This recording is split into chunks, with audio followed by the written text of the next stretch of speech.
எங்கள் ஏரியா பொறுத்த வரைக்கும் கரண்ட் பிரச்சனை நிறையா இருந்தது. அதெல்லாம் வந்து சரி பண்ணி கொடுத்துருவாங்க ஸ்டேட் கவர்மெண்ட்டு.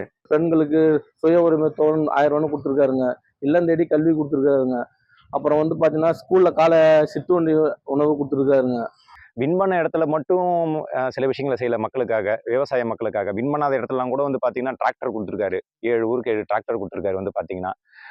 நலத்திட்டங்கள்லாம் சரிவர மக்களுக்கு போய் சேரல.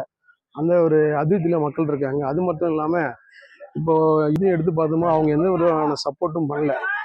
மெயினாக பெண்களுக்கு உண்டானது இந்த தாலி திட்டம், கல்யாணம் ஆனால் அந்த காசு கொடுக்குறது, குழந்தைங்களுக்கு இந்த லேப்டாப்பு, சைக்கிளு, இதெல்லாம் பெண்களுக்கு உண்டானது எல்லாமே நிப்பாட்டாங்க. எதுவுமே இல்லை, எந்த உரிமையுமே இல்லை.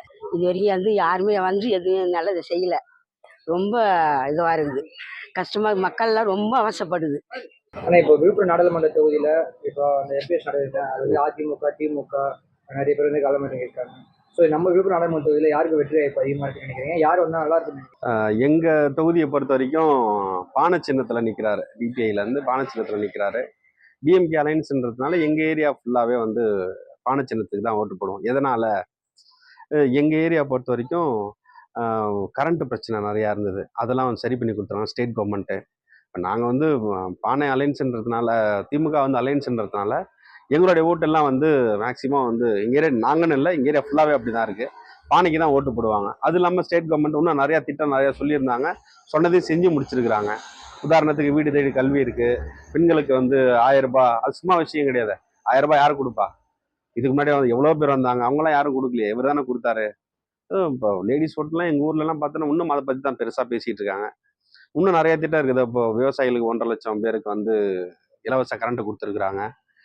லேடிஸ்க்கு வந்து பேருந்து போகிறதுக்கு அவங்களுக்கு தனியாக பஸ் ஃபேர் அலவன்ஸ் கொடுத்துருக்குறாங்க. இப்போ ஏகப்பட்டது எங்கள் ஏரியாவில் பண்ணியிருக்கிறதுனால எங்கள் ஏரியாவை பொறுத்த வரைக்கும் பானை சின்னத்துக்கு, திமுக அலைன்ஸ்ன்றதுனால அவங்களுக்கு பானை சின்னத்துக்கு தான் வந்து ஓட்டு போடுவாங்க. இப்போ விழுப்புரம் நாடாளுமன்ற தொகுதியில் இந்த எம்பி எலெக்ஷனில் யாருக்கு வெற்றி வாய்ப்பு அதிகமாக இருக்குன்னு நினைக்கிறீங்க? இப்போ வெற்றி வாய்ப்புன்னு பார்த்தாக்கா விழுப்புரம் மாவட்டத்தில் வந்து பார்த்தோன்னா பானைக்கு தான் சார் வெற்றி வாய்ப்பு அதிகமாக இருக்குது. எப்படின்னு கேட்டிங்கனாக்கா, அது வந்து மத்தியில் வந்து 10 வருஷமாக பிஜேபி ஆட்சி இருந்துச்சுங்க. இதுக்கப்புறம் வந்து 10 வருஷத்தில் ஒன்றுமே செய்யலை, ஒன்றும் செஞ்ச மாதிரி தெரியல. ஆனால் ஆட்சி மாற்றம் வரணுன்றதுனால நாங்கள் வந்து திமுக கூட்டணின்றதுனால திமுக கூட்டணிக்கு பானைக்கு தான் ஓட்டு அதிகமாக விழும். அதான் ஜெயிக்க வாய்ப்பு இருக்குது, வெற்றி வாய்ப்பு அதிகமாக இருக்குது. பார்த்தோன்னாக்கா முதலமைச்சர் சொல்லிக்கிறாருங்க வாக்குறுதி. அவர் வந்து பெண்களுக்கு சுய உரிமை தொகை 1000 கொடுத்துருக்காருங்க. இல்லம் தேடி கல்வி கொடுத்துருக்காருங்க. அப்புறம் வந்து பார்த்தீங்கன்னா ஸ்கூலில் காலை சிற்றுண்டி உணவு கொடுத்துருக்காருங்க. இன்னும் நிறைய செய்கிறாரு, இன்னும் நிறைய செய்வோம் நிற்கிறாருங்க.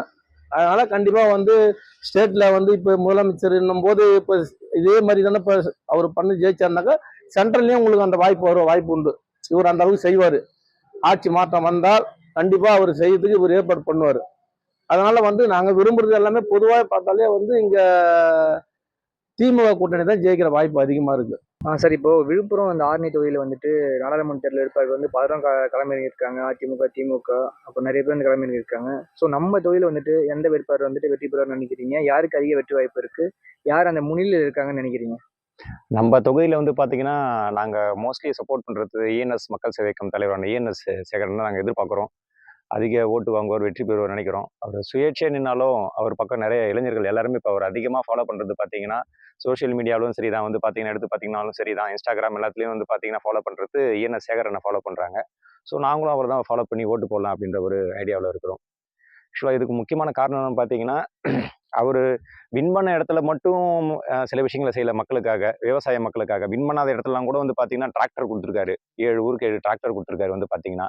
அதுவே வந்து ஒரு ரொம்ப ரொம்ப பெரிய விஷயம், யாரும் பண்ண முடியாது. அது வந்து ஒரு கட்சி பணத்திலேயே எதுவுமே செய்யல, அவர் சொந்த பணத்தில் செஞ்சிருக்காரு.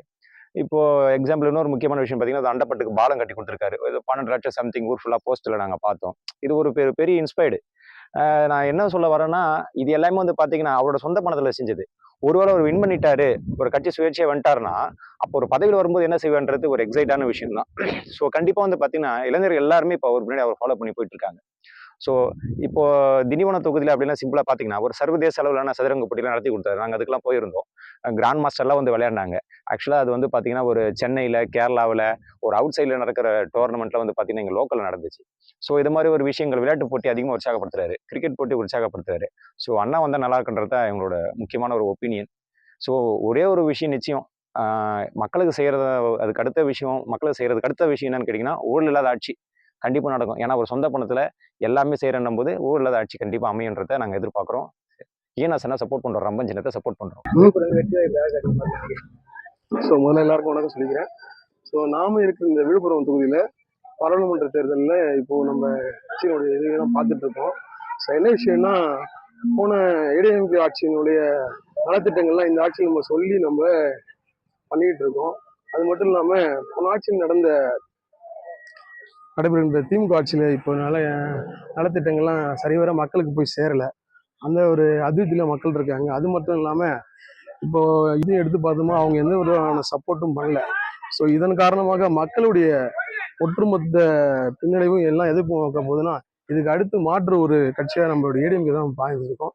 ஸோ இந்த தொகுதியை பொறுத்த வரைக்கும் வெற்றி வாய்ப்பு ஏடிஎம்கேக்கு தான் நிச்சயமா உண்டு. விழுப்புரத்தில் வந்துட்டு யார் ஜெயிப்பா நினைக்கிறீங்க? யார் ஜெயிச்சா நல்லா இருக்கும்? அதிமுக ஜெயிச்சா நல்லா இருக்கும், எடப்பாடி வந்தால் நல்லா இருக்கும். எதுக்காக வந்துட்டு அவர் அம்மா ஆட்சி இருக்கும்போது நல்லா பெண்களுக்கு எல்லா உரிமையும் உண்டு. இப்போ திமுக வந்ததுலேருந்து பெண்களுக்கு உண்டான உரிமை எல்லாமே போச்சு. முக்கியமாக வந்து லேடிஸுக்கு தான் அம்மா எல்லாமே செஞ்சாங்க கொண்டாங்க. இப்போ எதுவுமே இல்லை, ரொம்ப கஷ்டப்படுறோம். அம்மா ஆட்சி வந்தால் நல்லா இருக்கும்.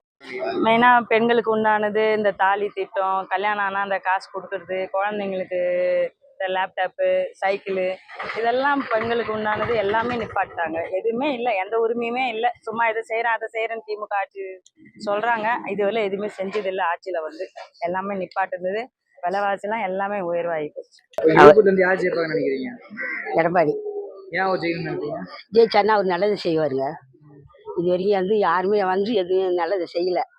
ரொம்ப இதுவாக இருக்குது, கஷ்டமாக மக்கள்லாம் ரொம்ப அவசப்படுது. அவர் வந்தா அவர் வந்தால் ஒரு அளவுக்கு நல்லது செய்வார். எடப்பாடி வந்தானே நல்லது செய்வார்.